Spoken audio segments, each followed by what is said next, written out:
Hello and welcome to my channel. Class 12th course completion की तरफ हमें चलना है, जिससे हम अपनी रिवीजन अच्छे ढंग से कर सके।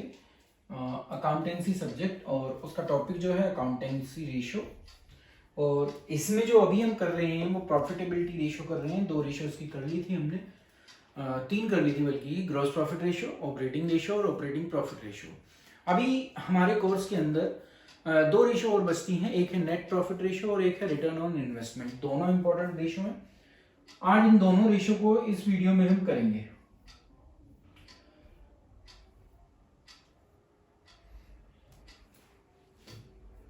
तो ये हमारा क्वेश्चन है नेट प्रॉफिट रेशो। पहले हमें इसके फॉर्मूले को समझना चाहिए। तो नेट प्रॉफिट ऊपर आता है, रेवेन्यू जो सेल अभी तक लगभग सब में आई है वो नीचे आती है, और क्योंकि ये परसेंटेज में शो किए जाते हैं इसलिए 100 मल्टीप्लीकेशन में जाता है। तो ये चीजें हमें चाहिए। क्या क्या चाहिए? सबसे पहले मुझे चाहिए नेट प्रॉफिट।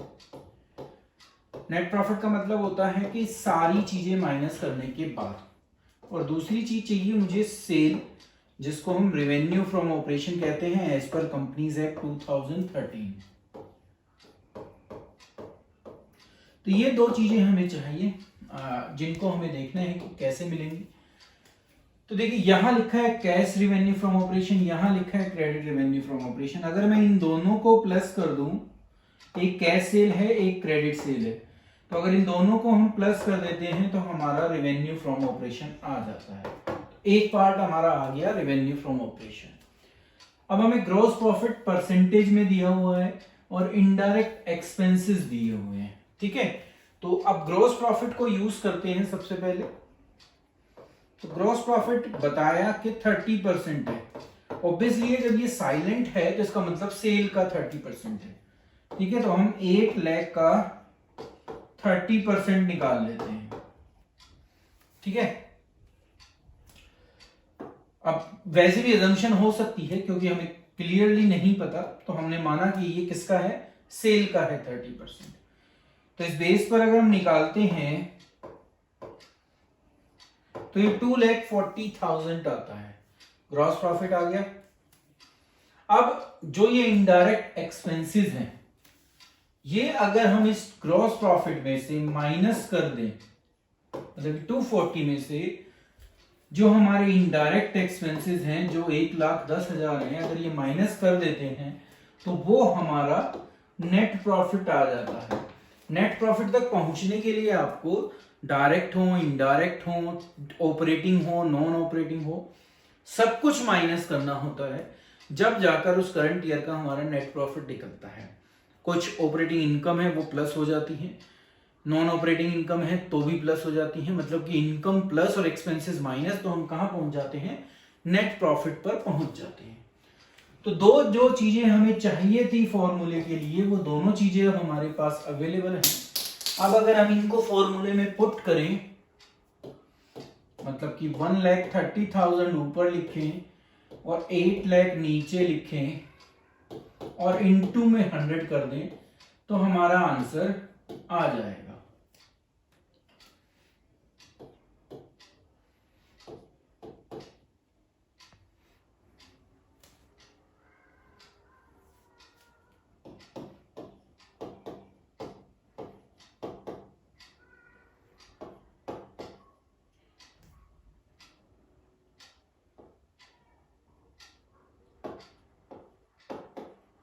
16.25। तो आंसर आ गया हमारा 16.25। परसेंटेज का साइन जरूर लगाना है क्योंकि 100 मल्टीप्लीकेशन में है। और क्वेश्चन देखते हैं इसी के ऊपर। तो ये क्वेश्चन और है नेट प्रॉफिट के ऊपर ही। अब देखिए दो चीजें जो चाहिए उसमें से एक ये दे दी। अभी हमें नेट प्रॉफिट तो नहीं पता, पर रेवेन्यू फ्रॉम ऑपरेशन क्वेश्चन ने बता दिया है, वो हम पुट कर देते हैं, इनटू में 100 लगा देते हैं, ठीक है। NPR लिख रहा हूं, नेट प्रॉफिट रेशियो। अब हमें क्या चाहिए, नेट प्रॉफिट चाहिए। नेट प्रॉफिट के लिए फिर वही परसेंटेज दी हुई है ग्रॉस प्रॉफिट की, और इनडायरेक्ट एक्सपेंसेस दिए हैं। तो क्वेश्चन और थोड़ा सा छोटा हो गया। आप क्या करोगे, सबसे पहले ग्रॉस प्रॉफिट फाइंड आउट करोगे। कैसे? 10 लाख का 20% निकाल लेंगे, मतलब कि 1/5 निकाल लेंगे। तो 2 लाख निकलता है। तो ये मेरा ग्रॉस प्रॉफिट हो गया। अब मैं नेट प्रॉफिट निकालूंगा। नेट प्रॉफिट कैसे निकलेगा? इस 2 लाख में से जो इनडायरेक्ट एक्सपेंसेस हैं 1,10,000 वो माइनस कर दो, तो हमारा 90,000 क्या आ जाएगा? Net profit. और जब उसको आप पुट करोगे तो आपका 9% क्या आ जाएगा? नेट प्रॉफिट रेशियो आ जाएगी। तो इस तरीके से क्वेश्चन ज्यादा डिफिकल्ट आपको नहीं मिलेंगे नेट प्रॉफिट रेशियो के, इसीलिए मैंने 2 ही क्वेश्चन लिए थे। ज्यादातर चीजें इसमें वही इंक्लूड होती हैं जो हमें इजीली मिल जाएंगी, वो इजीली असेसेबल होंगी, तो हमें ज्यादा इसमें मेहनत नहीं करनी। बस समझना है कि जितनी इनकम है वो प्लस कर दीजिए, जितने एक्सपेंसेस है वो माइनस कर दीजिए और नेट प्रॉफिट पर पहुंच जाइए और रेवेन्यू को उसको डिवाइड कर दीजिए, तो आपका आंसर आ जाएगा। नेक्स्ट रेशियो जो ज्यादातर क्वेश्चन में पूछी जाती है, सीबीएसई रिटर्न ऑन इन्वेस्टमेंट को सबसे ज्यादा पूछती है। तो आरओआई जो है ये हर तरीके से सबसे इंपॉर्टेंट रेशियो है, क्योंकि मैनेजमेंट के ज्यादातर डिसीजन इसी पर होते हैं कि हमें जो पैसा हमने बिजनेस में लगा रखा है उसके अगेंस्ट मिल क्या रहा है, उसी को हम रिटर्न ऑन इन्वेस्टमेंट कहते हैं। तो इसका नाम रिटर्न ऑन इन्वेस्टमेंट भी है और रिटर्न ऑन कैपिटल एम्प्लॉयड भी है। फॉर्मूला होता है कि profit before interest and tax. क्या चाहिए हमें? सबसे पहली चीज, लेकिन मैं यहां पर अभी फॉर्मूले में स्पेस बना देता हूं जिससे हम उनको पुट कर सकें। अभी मुझे जो चाहिए वो ये चाहिए कि प्रॉफिट चाहिए, और वो प्रॉफिट होना चाहिए जो बिफोर इंटरेस्ट एंड टैक्स हो, जैसे हमने इंटरेस्ट कवरेज रेशियो में निकाला था। तो ये प्रॉफिट मुझे चाहिए। दूसरी जो चीज चाहिए मुझे वो कैपिटल एम्प्लॉय चाहिए कि कितना पैसा बिजनेस में लगा हुआ है। अब इस कैपिटल एम्प्लॉय निकालने के 2 तरीके हमें देखने को मिलेंगे, तो धीरे धीरे करके हम वो दोनों तरीके देखेंगे कैपिटल एम्प्लॉय के। थ्योरी पोर्शन का जो मेरा है अकाउंटिंग रेशियो की जो वीडियो है थ्योरी पोर्शन की, उसमें मैंने बता रखा है कि आप कैपिटल एम्प्लॉयड को कैसे कैसे फाइंड आउट कर सकते हो। यहाँ क्वेश्चन के थ्रू हम उनको समझेंगे। तो ये 2 चीजें मुझे निकालनी है और फिर फॉर्मूले में पुट कर देनी है, आंसर आनी है, आ जाएगा। तो देखिए सबसे पहले आपको दिया हुआ है नेट प्रॉफिट पर वर्ड पढ़ो आफ्टर इंटरेस्ट एंड टैक्स। तो प्रॉफिट तो जरूर है पर उसमें से इंटरेस्ट भी माइनस है और टैक्स भी माइनस है। अब वो माइनस है तो आपको प्लस कर कर पीछे जाना है, बिफोर पर पहुंचना है। कैसे पहुंचे देखते हैं। देखिए तो टैक्स क्लियर कट मेंशन है, 2 लाख रुपए हैं, तो वो प्लस कर दीजिए। पहली चीज, ये सब जो है ये शेयर होल्डर फंड का पार्ट होता है और share holder fund capital employ में यूज होता है। तो कैपिटल एम्प्लॉयड में ये जो तीनों चीजें हैं, मतलब कि 8 लाख प्लस 3 लाख प्लस 1 लाख 1 लाख, ये तीनों चीजें जो हैं हमारी ये कहलाती हैं शेयर होल्डर फंड, जो कैपिटल एम्प्लॉयड का पार्ट होता है। प्लस में इसके साथ भी कुछ और प्लस होता है, वो प्लस होता है ये 10% डिवेंचर। इस पोर्शन को हम कहते हैं नॉन करंट लायबिलिटी। तो क्या प्लस होती है? दूसरी चीज शेयर होल्डर फंड में नॉन करंट लायबिलिटी, जिसके अंदर अभी हमें 10 लाख रुपए का क्या दिया हुआ है? डिवेंचर दिया हुआ है। तो ये 2 चीजें प्लस कर एक फॉर्मूला बनता है जिसमें ये दोनों चीजें प्लस कर हम आंसर निकाल सकते हैं। तो अगर अब हम आंसर देखें कैपिटल एम्प्लॉयड का, तो 10 तो यहां से है, 8 3 11 और 1 12, ये तो 22 लाख टोटल हो गए। तो बिजनेस में कितना पैसा एम्प्लॉयड है? वो है 22 लाख। अब उसमें ओनर का फंड भी है, साथ में बोरोइंग भी है, तो ये चीजें आती हैं, इसको कहते हैं हम कैपिटल एम्प्लॉयड। यहां अभी कुछ और रह गया है, वो क्या रह गया है? ये 10% डिवेंचर की परसेंटेज दी हुई है, ये इंटरेस्ट की परसेंटेज है। तो आपको इस 10 लाख पर 10% का इंटरेस्ट निकालकर वो भी यहां प्लस करना पड़ेगा, तो वो आता है 1 लाख। अब ये एडजस्टमेंट में गिवन हो चाहे ना गिवन हो, ये देना ही पड़ता है।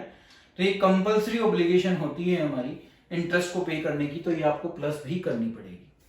तो अब आप अपना प्रॉफिट देखें तो वो आ गया 6 लाख रुपए। तो ये आपका प्रॉफिट है, net profit before interest and tax. अब इसको मैं यहां यूज कर लूंगा।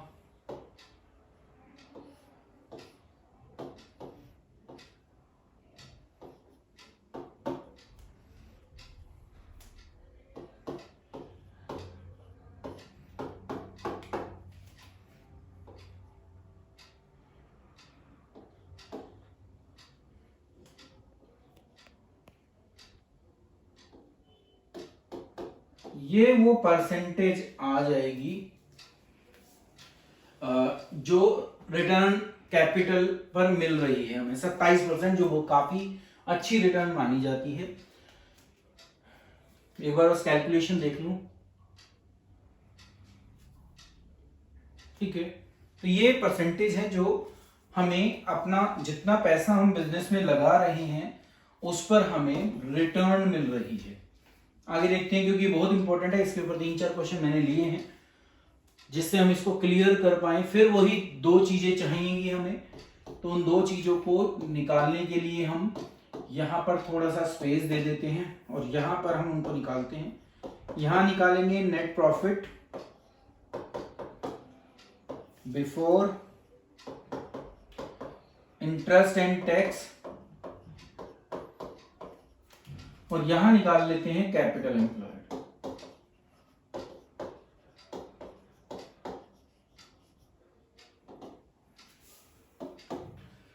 अब देखिए, सबसे पहले दिया हुआ है net profit after interest and tax, तो वो यहां यूज कर लो।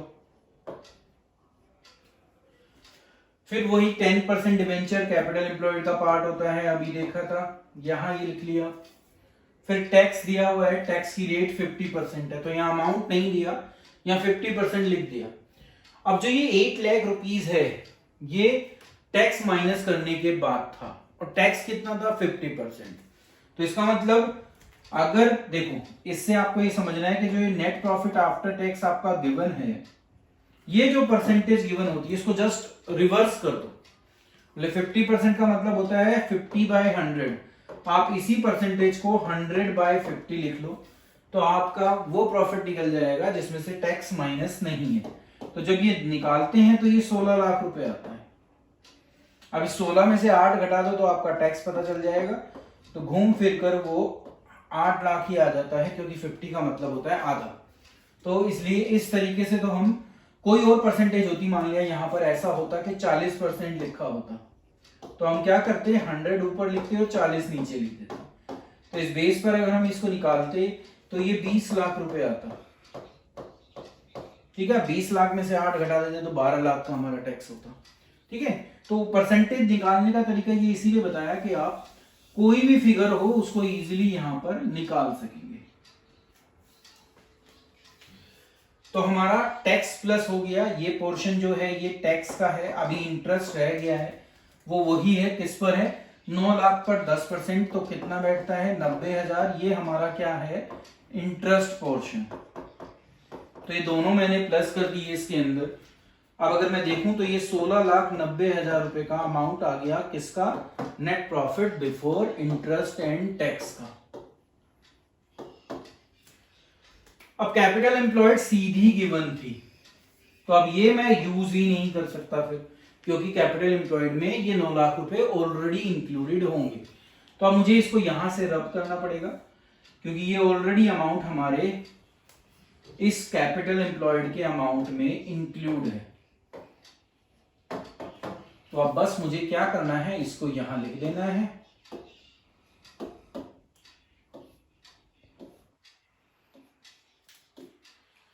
और जब इसको हम कैंसिल करते हैं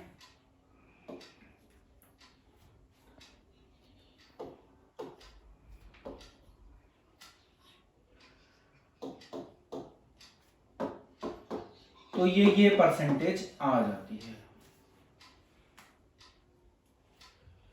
नहीं, ये पॉइंट यहां आना है, 1 मिनट।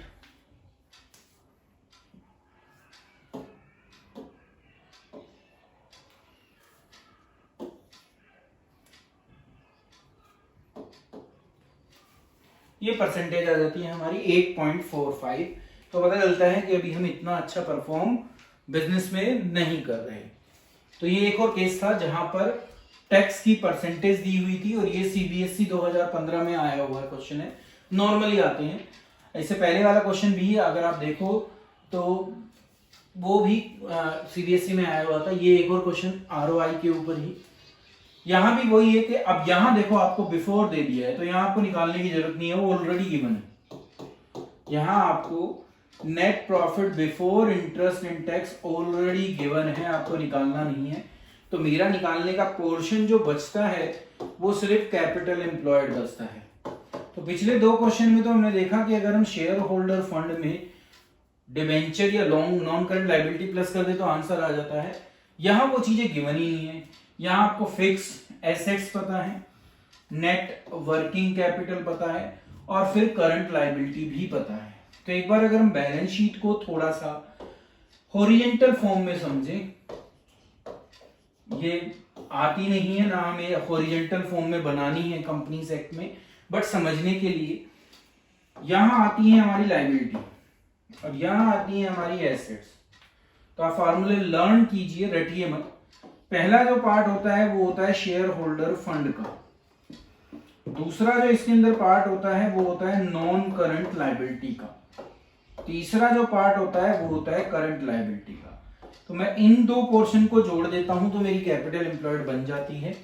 दूसरी तरफ जाएं तो यहां एक पार्ट होता है नॉन करंट एसेट्स का और दूसरा पार्ट होता है मेरा करंट एसेट्स का। ठीक है, तो ये जो फिक्स्ड एसेट्स हैं ये तो ये वाला पार्ट है, मतलब कि 18 लाख रुपए मुझे यहां दिए हुए हैं। नेट वर्किंग कैपिटल कैसे निकलती है? करंट एसेट्स में से करंट लायबिलिटी माइनस कर कर। कैसे निकलती है? करंट एसेट्स में से करंट लायबिलिटी माइनस कर कर। तो वर्किंग कैपिटल किसकी इक्वल होती है? हमेशा current assets minus current liability, और वो हमें गिवन है 9 लाख रुपए। तो इसका मतलब ये 18 लाख में अगर मैं करंट एसेट्स में से करंट लायबिलिटी माइनस कर कर प्लस कर दूं, मतलब ये 18 में मैं 9 प्लस कर दूं, तो जो बाकी डिफरेंस बचेगा वो क्या आएगा? यही दोनों पोर्शन बचते हैं बैलेंस शीट का। कौन सा हिस्सा बचेगा? सिर्फ ये बचेगा। या आप इस तरीके से भी समझ सकते हैं कि अभी मैं यहां 9 लाख रुपए लिख देता हूं।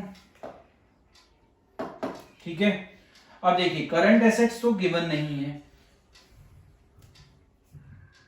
सिर्फ आपको समझाने के लिए, बाकी तो मैं आपको बता चुका हूं कि करना क्या है। करंट एसेट्स अभी नहीं पता, मैंने एक्स मान लिया। करंट लायबिलिटी गिवन है 5 लाख।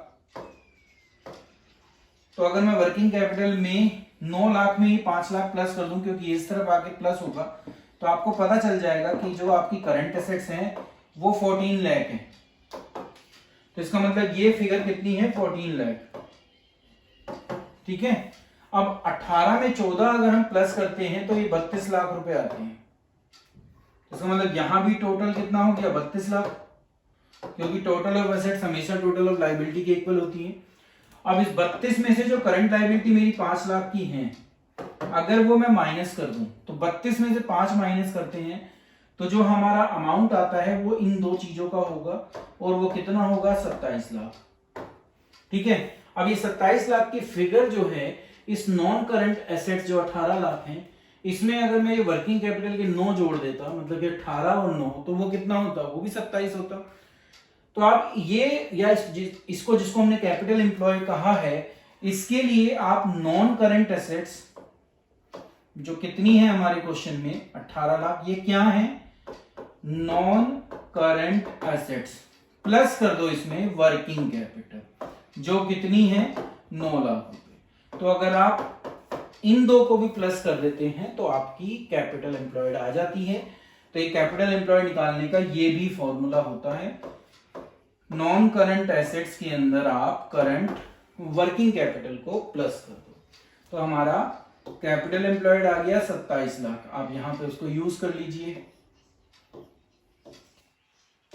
तो आप पाओगे कि जो आपकी ROI आ रही है वो 20% आ रही है। 20% भी एक ठीक ROI मानी जाती है कि मतलब कि आपको रिटर्न पर काफी अच्छी जो है वो मिल रही है। अब देखिए यहां अगर क्वेश्चन देखें तो आप कैपिटल एम्प्लॉयड तो बहुत इजीली निकाल सकते हैं। ये रहा आपका शेयर होल्डर फंड और ये रही आपकी नॉन करंट लायबिलिटी, मतलब कि 20 और 11 31 और 15 कितने हो गए? 46।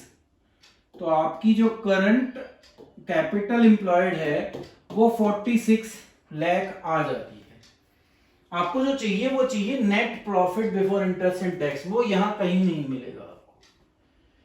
वो कहां मिलेगा? वो आपको नीचे मिलेगा। देखिए एडजस्टमेंट में दिया हुआ है कि the surplus in the statement of profit and loss include ₹4,02,000 for the current period. देखो सरप्लस दिया हुआ है ये 7 लाख का। इस 7 लाख के अंदर ही 4,02,000 का वो अमाउंट इंक्लूड है जो करंट ईयर का आपका प्रॉफिट है, जो हमें चाहिए। तो मुझे कहां जाना है? मुझे जाना है कि नेट प्रॉफिट होना चाहिए मेरे पास बिफोर इंटरेस्ट और टैक्स। तो टैक्स तो कहीं मेंशन नहीं है क्वेश्चन में। अगर आप देखो तो पूरी बैलेंस शीट अगर हम स्टडी करते हैं तो हमें टैक्स नहीं मिलता। टैक्स मिलता तो करंट लायबिलिटी में मिल सकता था, गिवन नहीं है। नीचे एडजस्टमेंट कोई गिवन नहीं है। अब सिर्फ इंटरेस्ट की बात रहती है। इंटरेस्ट कहां से पता करोगे? ये रहा देखो 10% डिवेंचर पर, ठीक है। तो अभी आपके पास जो प्रॉफिट दिया हुआ है ये 4,02,000 का, यहां लगा लेता हूं। ये 4,02,000 का वो प्रॉफिट है जिसके अंदर से इंटरेस्ट माइनस है। तो आप 15 लाख का 10% मतलब कि 1.5 लाख, वो आपका क्या होगा? इंटरेस्ट होगा। टैक्स गिवन नहीं है तो उसको हम अज्यूम करते हैं कि वो या तो था नहीं या इस साल पे नहीं किया गया। तो हम क्या कर देते हैं, इन दोनों आइटम को प्लस कर देते हैं और हमारा जो प्रॉफिट आ जाएगा वो net profit before interest and tax आ जाएगा। वो हम यहां पर पुट कर देंगे। फिर आप कैलकुलेशन कर लीजिए।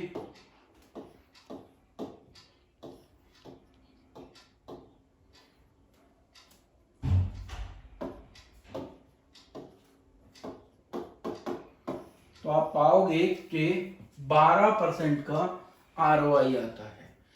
तो ROI निकालना कोई ज्यादा डिफिकल्ट टास्क नहीं है, आप इजीली इसको कर सकते हैं। इसी के साथ प्रॉफिटेबिलिटी रेशो की सारी रेशो हमारी पांचों की पांचों कंप्लीट होती हैं। 2 इसमें, 3 इससे पिछली वीडियो में। Thank you.